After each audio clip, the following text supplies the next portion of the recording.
Salut à toi, bienvenue dans cette vidéo. Donc aujourd'hui, je vais te présenter un sprinter qui vient de lancer un nouveau projet.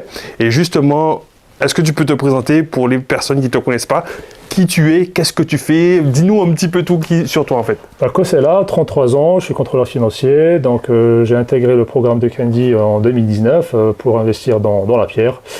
Et donc voilà, là on est chez moi, chez vous aussi, hein, au niveau de mon premier investissement.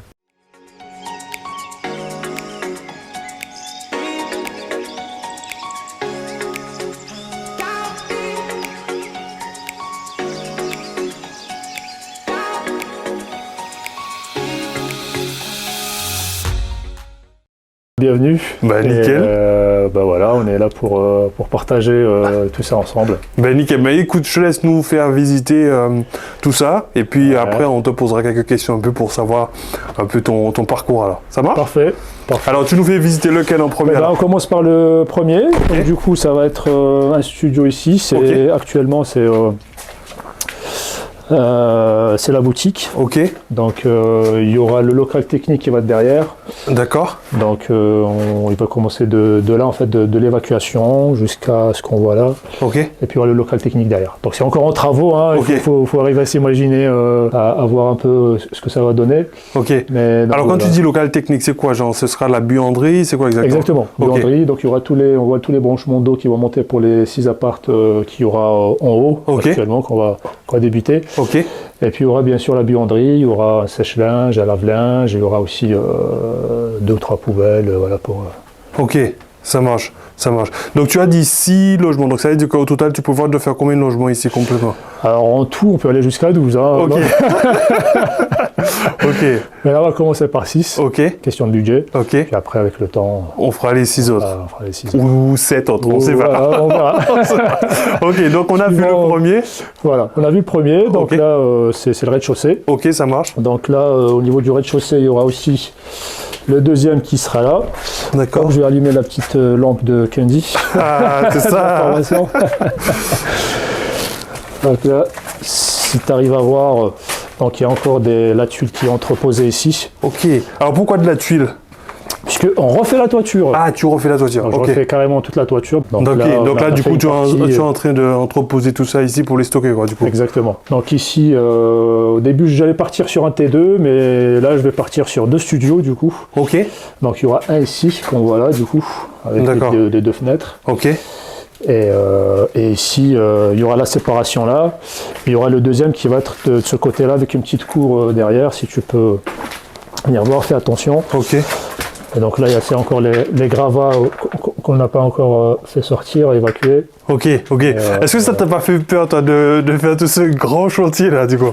Bah, un petit peu au début. Ouais, quand on voit tout ce qu'il y a à faire, on prend un peu peur, mais après, on se dit qu'il faut y aller. Après, c'est dans la tête, hein, quand on a envie, après il n'y a plus rien qui nous arrête. Hein. J'imagine. Non, ça c'est cool. Alors du coup là, tu as prévu de faire 2 logements dans cette partie-là, donc ça veut dire que ça nous amène à 3 logements au rez-de-chaussée, quoi. Ok, exactement. Ça marche. D'accord, donc du coup, on continue de te suivre alors, du coup? On va monter du coup, hop, au premier.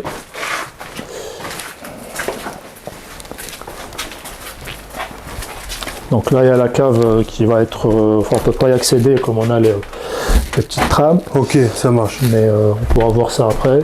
Alors du coup, justement, ça c'est intéressant que tu dises ça. Alors tu t'es dit, ok, je pars sur les immeubles et tout, en mode sprinter. Tu te lances dans ce projet-là. Quelles ont été les difficultés que tu as eues? Ou est-ce que tu as eu des difficultés sur la recherche ou en tout cas pour trouver le bien? Moi, j'ai eu des difficultés sur toute la ligne, en fait, hein, sur la recherche, sur le financement, sur les travaux. Pourquoi? Puisque j'ai voulu partir sur un immeuble plus important avec des volumes plus importants. Okay. Je voulais pas partir comme tu préconisais, un immeuble 4 appart ou 5 appart. Donc ça, il a fallu déjà du temps pour le trouver. Ouais. Tu voulais partir sur plus de logements tout de suite, quoi, du coup. Exactement. Ouais. Et donc là, j'ai mis 1 an pour le trouver. Après, derrière, pour le financement, c'était difficile aussi, vu que voilà, j'avais un titre de séjour, donc c'était pas facile. Okay. Donc financement, pas évident. Donc derrière, j'ai pu quand même l'avoir. Ok. Après, Donc, tu es en train de me dire que malgré ton titre de séjour, tu as quand même pu faire financer ton projet. Tout à fait. Alors, si tu te poses la question, tu as la réponse. C'est ça, il ne faut rien lâcher. Ok. Et puis derrière, pour les travaux, c'était pas évident. Avec le Covid, trouver des artisans, ils sont tous overbookés. Ok.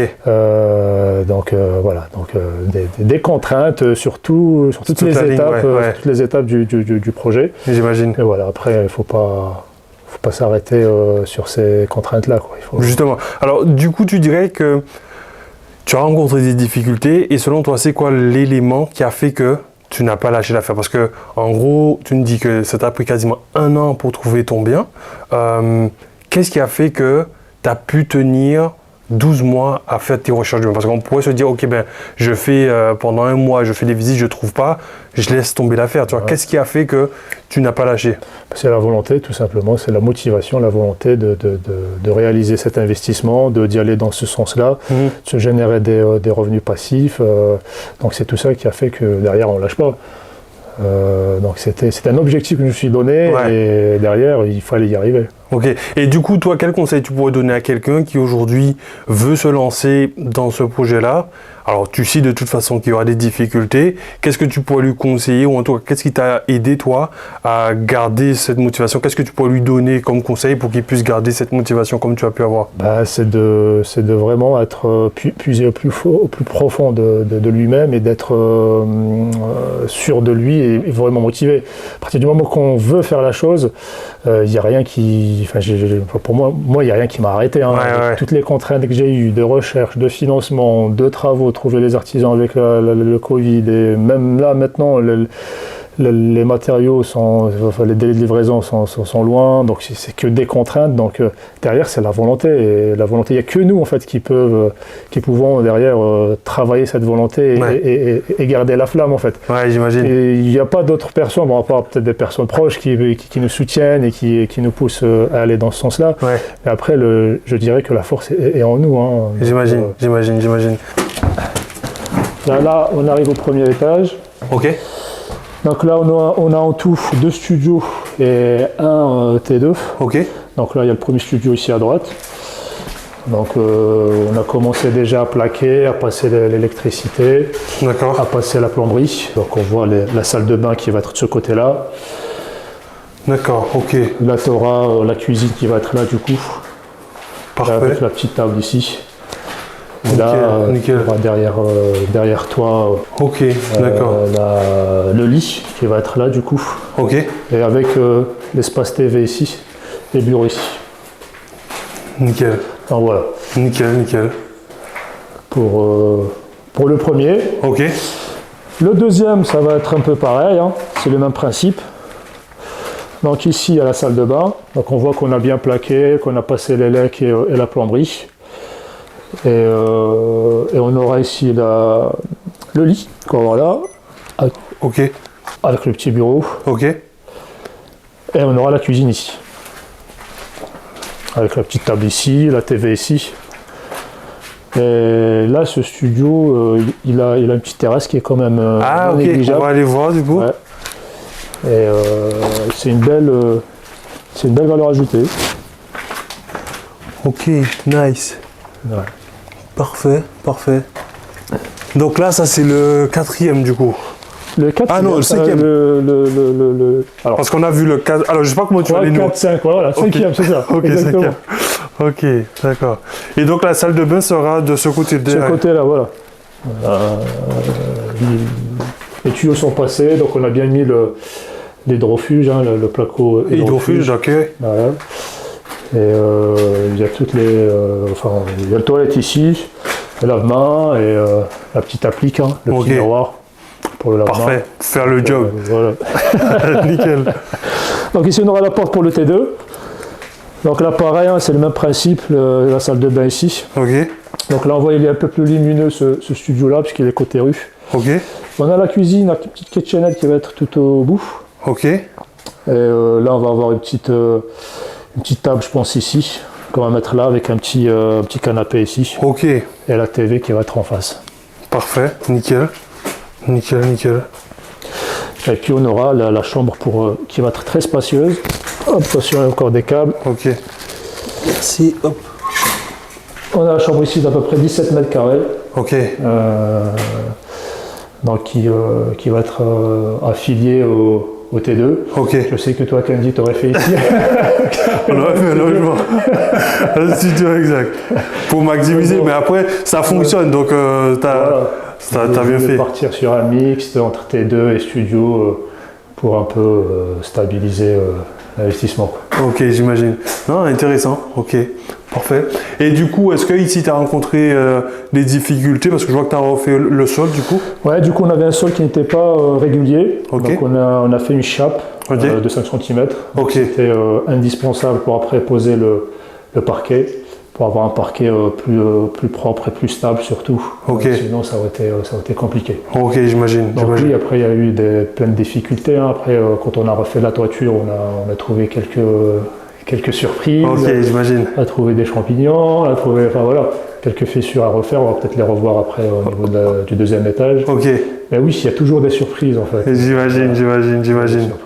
Non mais c'est cool. Alors du coup là, sur ce niveau-là, on a vu les 3 que tu vas faire. Donc ça fait 6 logements pour le moment. 6, c'est ça. Ouais, 6. Du coup, il y en a encore ou c'est fini? Il y en a toujours, ça se finit pas. Bon, on te suit. Et justement, toi, comment ça s'est passé au niveau de ton entourage? Parce que c'est vrai que par moment, on peut avoir un entourage qui ne nous soutient pas forcément. Est-ce que c'était ton cas ou est-ce que toi, au contraire, ton entourage était derrière toi? Comment ça s'est passé pour toi? J'ai un entourage qui était vraiment derrière, qui me soutenait, qui comprenait le projet, qui me poussait à le réaliser, à aller de l'avant. C'est important.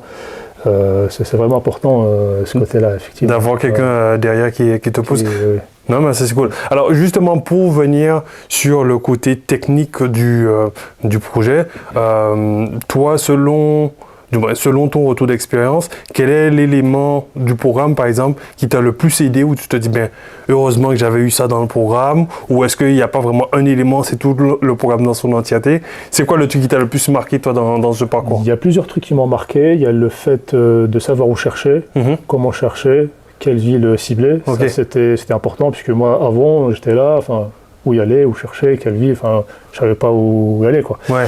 Donc il y avait ce côté-là déjà, c'est le début, c'est le premier pas. Okay. Puis après, une fois qu'on sait où y aller, il faut après savoir comment, quel immeuble choisir, l'emplacement de l'immeuble. Ok. Faire attention s'il n'y a pas de restaurant à côté, s'il n'y a pas de boîte de nuit par exemple. Ouais, j'imagine. Et à côté, une fois qu'on a trouvé l'emplacement, est-ce que l'immeuble est viable ou pas? Ouais. Faut voir est-ce qu'on peut le diviser ou pas. Si on peut le diviser, est-ce qu'il est rentable? C'est toutes ces étapes-là qui ont fait que derrière, ça m'a facilité la recherche et ça a vraiment fluidifié tout le process de recherche et d'investissement. Ouais, j'imagine. Donc c'est toute la formation qui m'a aidé, hein, même la partie juridique. En termes juridiques par rapport au PLU, est-ce qu'on a le droit de faire des trucs, pas le droit de faire des trucs, par rapport au compteur, enfin c'est tout ça, c'est un ensemble. Ouais, j'imagine. Et selon toi, sur le projet là que tu as réalisé, bon, je sais qu'on fait toujours des petites erreurs. Selon toi, quelles sont les petites erreurs que tu as pu commettre et que tu voudrais dire aux sprinters, attention, faites pas cette petite erreur que j'ai pu commettre? Ou des anecdotes par exemple? Ouais, des erreurs. Peut-être là, je suis parti sur des chauffe-eau individuels pour chaque appart. Après, c'était un choix quand même qui a été réfléchi. Ouais. Mais c'est vrai qu'après, on peut peut-être faire autrement en termes de consommation, par exemple électrique. Après, ça baisse un petit peu notre rentabilité. Il y a ce risque-là.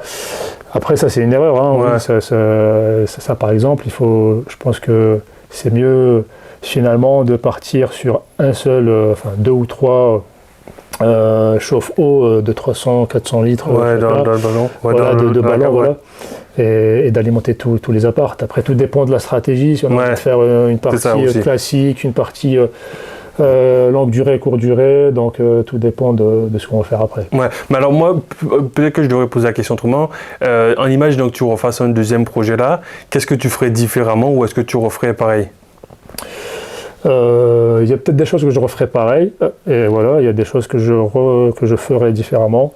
Par exemple, en termes de financement, j'ai pas eu le budget, okay. le budget global des travaux, okay. Mais voilà, je devais démarrer, donc je pouvais pas attendre le financement. Là, pour le prochain, il me faut le financement global, par exemple. Okay. Tu vas pas mettre de ta poche, quoi. Okay. Voilà, je vais pas mettre de ma poche. C'est vrai que c'était quand même un peu. Je ne sais pas si c'est une erreur, mais voilà, c'est un truc à refaire différemment. Voilà. J'imagine, ouais. C'est pas forcément une erreur, mais c'est un truc que tu ferais. C'est ça, sinon j'aurais pas eu ce bien actuellement. Ça prend plus de temps, voilà, ça prend plus de temps.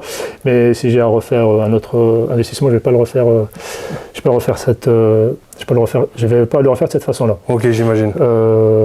Après, au niveau des artisans, il faut prendre plus le temps de choisir les artisans. Ouais. Ça aussi. J'ai remarqué en fait quand on prend des artisans qui sont à côté des villes, ils sont moins chers que ceux qui sont à l'intérieur des villes. Ah ok. Ah ouais, c'est vrai que je n'ai pas forcément fait cette expérience. Ça, oui, je l'ai vu dans les devis. Hein. Ok, je vois. Et j'en ai pris quelques-uns, j'avais pas le choix. Et puis, alors qu'il y en avait d'autres qui étaient un peu moins chers par exemple. Juste en sortant un petit peu de la ville où on est, les prix baissent environ de 20-30%. Mais tu vois, ça c'est un petit tip. Moi, c'est vrai que je n'avais pas forcément fait le rapprochement, mais c'est bien que tu donnes ce retour d'expérience. Et effectivement, si tu peux regarder à l'extérieur de la ville, peut-être que tu peux trouver des artisans un peu moins chers. Quoi. Un peu moins chers, effectivement. Ça, c'est non négligeable. Hein. Après, on le ressent au niveau du budget. J'imagine. Ça, c'est à prendre en considération. J'imagine, ok. C'est encore en travaux. On n'a pas fini la chape au niveau du deuxième. Ouais. Attention. Donc là, il faut pareil imaginer un studio ici, comme le premier. Donc voilà, on voit là la chape qui est en cours d'être finalisée. Ok. Donc on voit bien qu'elle est un peu bombée au milieu. Donc pareil, ça va être un studio ici, avec la salle de bain au fond, la porte d'entrée ici, pareil, cuisine là, lit ici et petite table là-bas au fond. Parfait, nickel. Là qui donne sur une cour, hein. On a une cour privée. Ok, ça marche. Ça marche. Voilà. Du coup, ici, la salle de bain sera ce côté-là. Ce côté-là, d'accord. Voilà. Ok, ça marche. Ok, parfait. On va faire un appart de à peu près 25 mètres carrés. Un studio, pardon. Studio appart. Ok. Ok, ensuite. On a le studio, du coup, ça c'est le 7 et ça c'est le 8. Pareil, hein. Ok. Pareil que l'autre, là on peut pas rentrer. Parce qu'il y a la chape, ok, pas sèche, ok, d'accord. Donc on va peut-être montrer vite fait comme ça. Voilà. Là on peut par contre y aller. C'est le deuxième T2 et ça va faire du coup le 9e appart. Donc là on a commencé à plaquer, à passer le câblage, la VMC qu'on voit là du coup.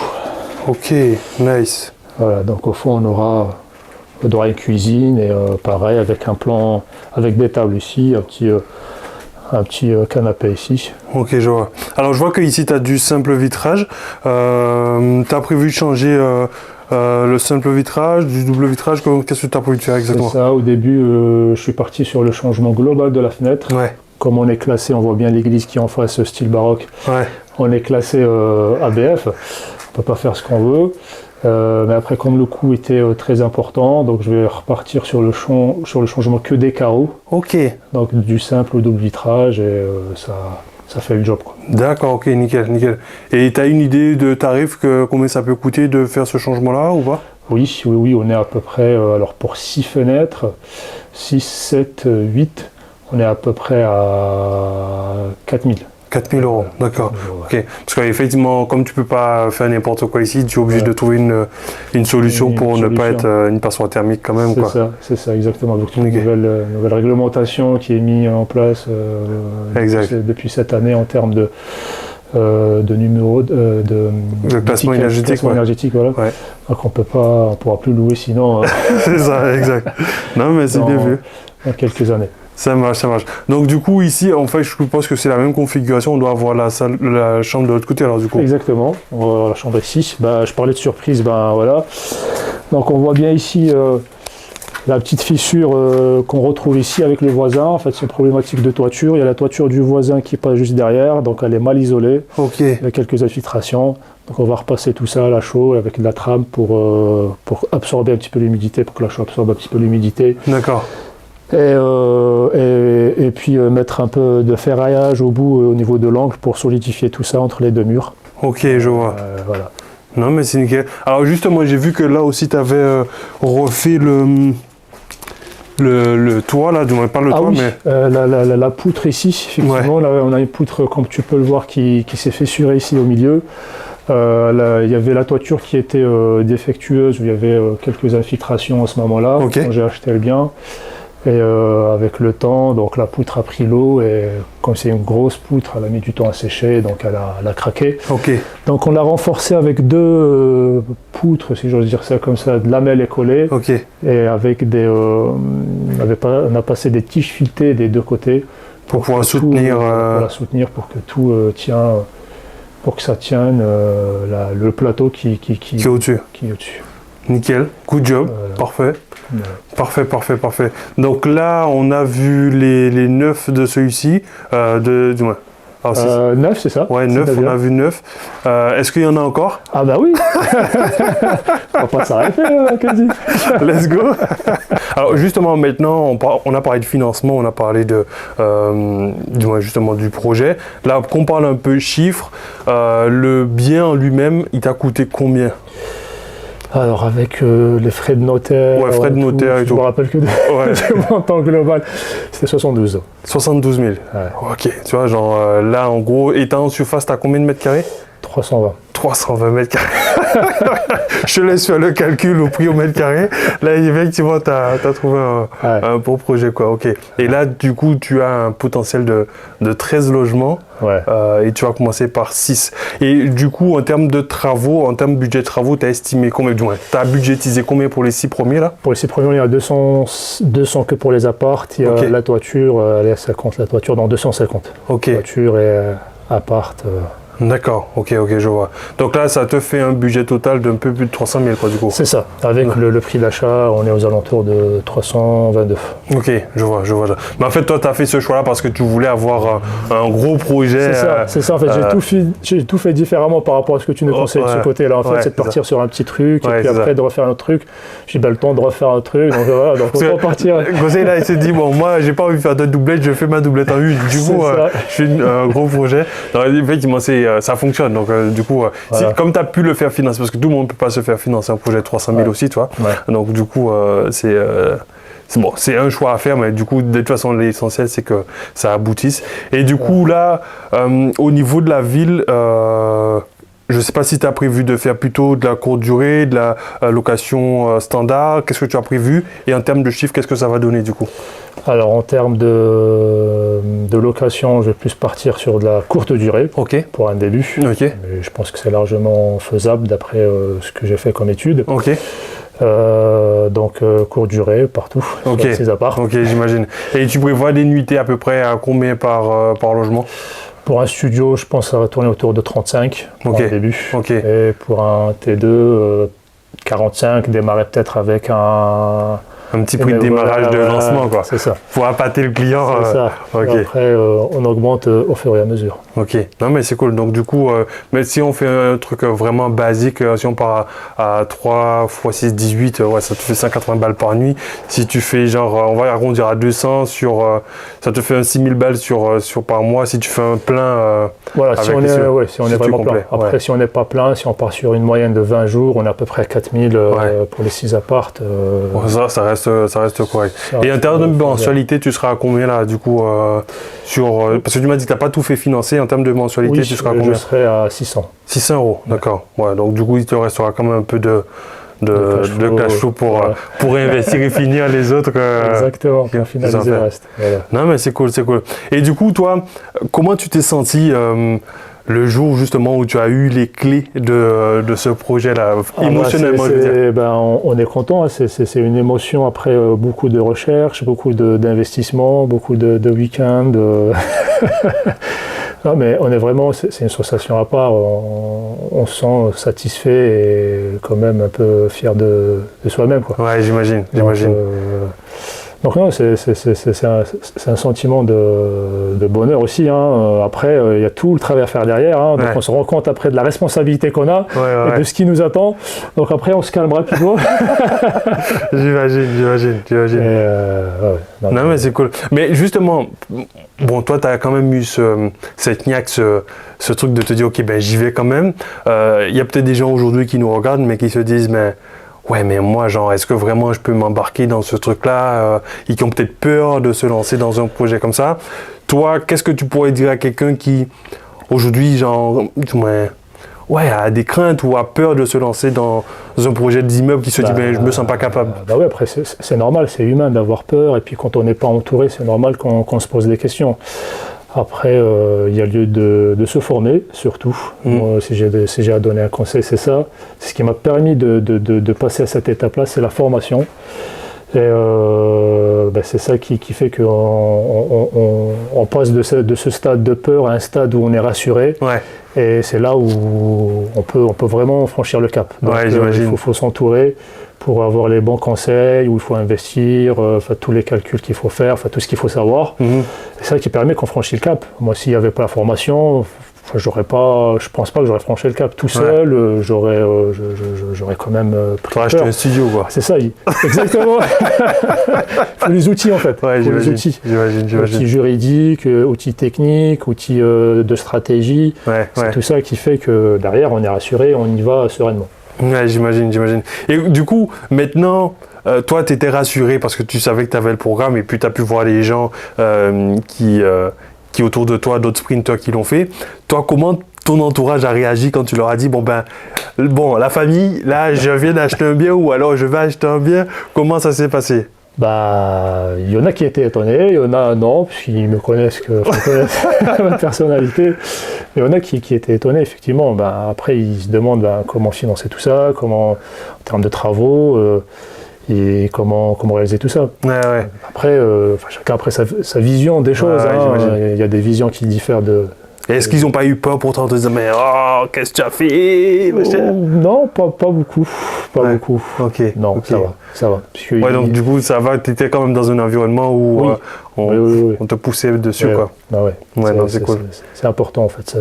Ça maintient un équilibre qui permet d'avancer sereinement. J'imagine. Et justement, pour parler toujours, un peu chiffres, mais sans vraiment être des chiffres, là, en gros, tu as prévu une fin de chantier, un démarrage du projet à partir de quand à peu près? Début juin, tout va bien, c'est-à-dire dans 2 mois.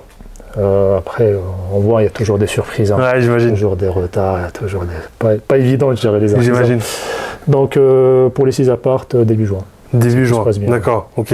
Alors du coup, tu me parlais justement des artisans. Comment toi tu t'organises pour le suivi des chantiers tu viens une fois par semaine, une fois toutes les 2 semaines? Comment tu t'organises par rapport à ça? En fait, c'est simple, il faut essayer d'être là le plus souvent possible. Donc je suis là le week-end et je suis là une journée durant la semaine pour pouvoir après évaluer ce qui a été fait. Et voir un peu sur quoi ils se sont engagés, est-ce que ça a été fait ou pas. Mais voilà, il faut, je pense, minimum une fois, ça c'est le minimum syndical, mais essayer même 2 fois. Moi, je le dis dans le programme qu'il faut y être au moins une fois par semaine sur le chantier. Mais toi, quel retour tu as pu voir sur le terrain où tu te dis, mais si j'étais pas venu régulièrement, ça aurait pas été quoi? Oui, il y a la VMCI, ils savent pas où la passer, il y a le spot, ils savent pas où le poser. Donc après, par téléphone, c'est pas forcément simple. Après, il faut faire des réunions de chantier, faire des schémas. Les plans, c'est le minimum. Ça les aide à positionner le lit, positionner la cuisine au niveau du plan. Ça les aide aussi à positionner un peu les spots et tout. Mais il faut toujours contrôler derrière, puisqu'ils se trompent. Il y a toujours des erreurs, donc il faut vraiment venir le plus souvent possible. J'imagine. Être là 2 fois, 3 fois la semaine, il faut l'être, je pense. Je vois. Non, mais c'est bien que tu disais, parce que justement dans le programme, je dis, faut faire des plans et essayer de vraiment venir une fois par semaine suivre ton projet. Parce que c'est pas parce que c'est un artisan, c'est pas parce qu'il s'appelle monsieur plaquiste ou monsieur je sais pas quoi, qu'il va faire le job correctement. Donc il faut absolument que tu prennes la responsabilité de ton projet. Et toi, je vois que là, tu as poussé le truc à l'extrême, en mode, bon, ben, moi, je viens en plus d'une fois par semaine, je viens quand même une fois pendant la semaine pour suivre, quoi. C'est quand même important. Oui. C'est le dernier étage. Ok. Donc là, c'est pas prévu pour l'instant, mais ici, il faut s'imaginer 4 studios de à peu près 25 mètres carrés, entre 20 et 25 le studio. Ok. Donc 2 de ce côté-là et 2 de ce côté-là. D'accord, ok. Donc c'est ici que tu as refait toute la toiture, quoi. Exactement. Donc on peut la voir, hein, tout a été enlevé, toute l'ancienne toiture a été enlevée. On est passé sur de la toiture identique. On est dans un secteur ABF. Ouais. Donc on ne peut pas faire n'importe quoi. Ok. On peut valider ça avec l'architecte bâtiment de France. Ok. Et donc on a fait une partie. Donc là il reste une partie à recouvrir de tuiles. Mais sinon tous les nouveaux chevrons ont été passés, la sous-toiture a été passée. Ok. L'attache contre l'attache, donc il reste que la tuile à poser du coup.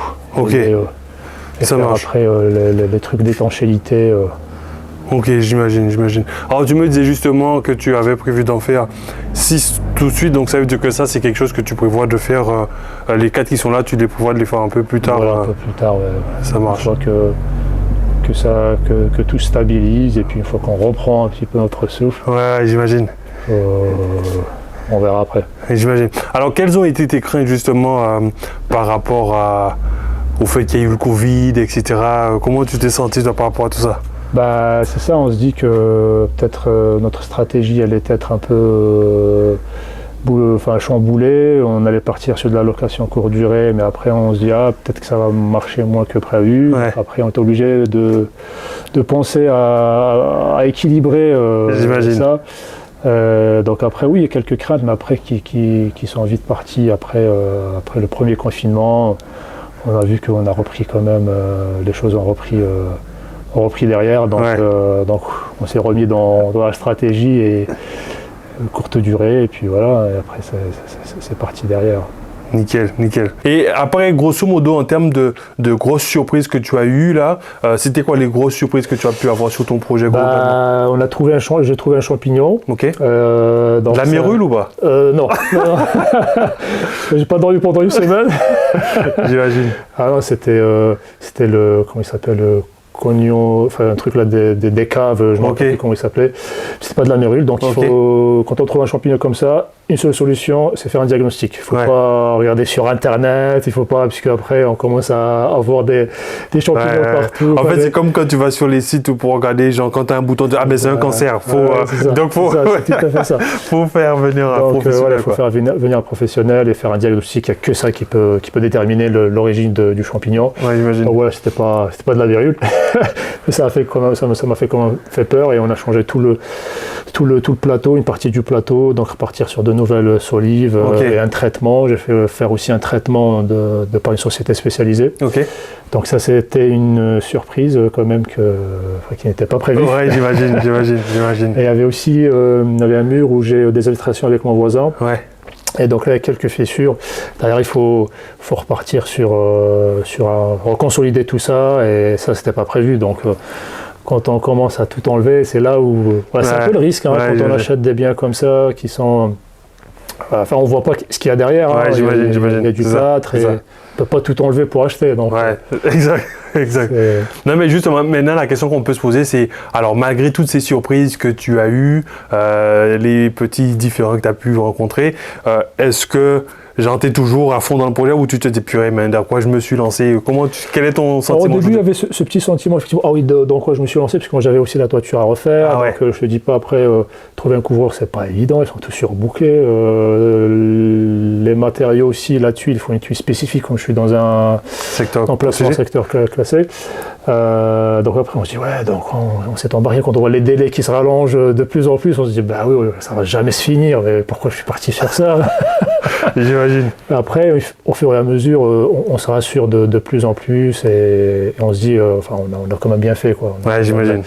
C'est à la fin qu'on sent vraiment ce que, on voit l'aboutissement de tous les efforts qu'on a fournis. J'imagine. C'est des efforts quand même de quelques années. Hein, c'est ça. Ça fait beaucoup. J'imagine. Non, mais en tout cas, franchement, là, c'est un très très beau projet. Là, en plus, je vois qu'il y a énormément de potentiel. Là, il y a 13 potentiels logements que tu pourras faire. Donc, effectivement, c'est un très très gros projet. J'espère que tu nous inviteras pour la fin des travaux pour qu'on puisse voir un petit peu le rendu final. Parce que là, effectivement, on l'a vu en plein chantier. On n'a pas vu quand c'était pas encore cassé. Non, malheureusement, ce sera pour une prochaine, c'est ça. Et du coup, j'espère que tu nous inviteras pour la fin des travaux, qu'on voit un peu le rendu. Alors, je sais pas si tu as un dernier conseil, un dernier truc à dire à un sprinter, quelqu'un qui hésite ou qui veut se lancer. Quel est ton retour d'expérience? Qu'est-ce que tu peux donner comme conseil aujourd'hui? À partir du moment qu'on y croit, il faut y aller. Il faut pas. Vous allez sûrement avoir des entraves, il y aura des freins en termes de financement, en termes peut-être de recherche, mais il faut surtout pas baisser les bras. Je pense que c'est très important. Et après, le résultat, on le voit après 1 an, 2 ans, ou peut-être 3 ans, mais on le verra toujours. À partir du moment qu'on ne baisse pas les bras, c'est très important ce point-là. Et puis après, derrière, il faut quand même se former. C'est très très important. Il faut s'entourer pour les bons conseils en termes de recherche, en termes après de choix d'emplacement, de biens, et après choisir la bonne stratégie derrière. Donc les deux clés, je pense, les deux facteurs de succès, c'est de ne rien lâcher et de se faire entourer et de se former. Donc c'est les 2 points, je pense, qui permettront à chacun et chacune de réaliser leur investissement. Bon, ben nickel. En tout cas, tu vois, Jean-Roch aussi, là, t'as donné les 2 clés qui t'aideront. Justement, je répète, donc en fait, il faut que tu te fasses accompagner. Et la deuxième? C'est la motivation. La motivation, ne rien lâcher, persévérer. En tout cas, j'espère que cette vidéo t'a aidé, t'a motivé. D'ici là, mon ami, je te souhaite une bonne journée. Je te dis à très bientôt et je te dis ciao, ciao.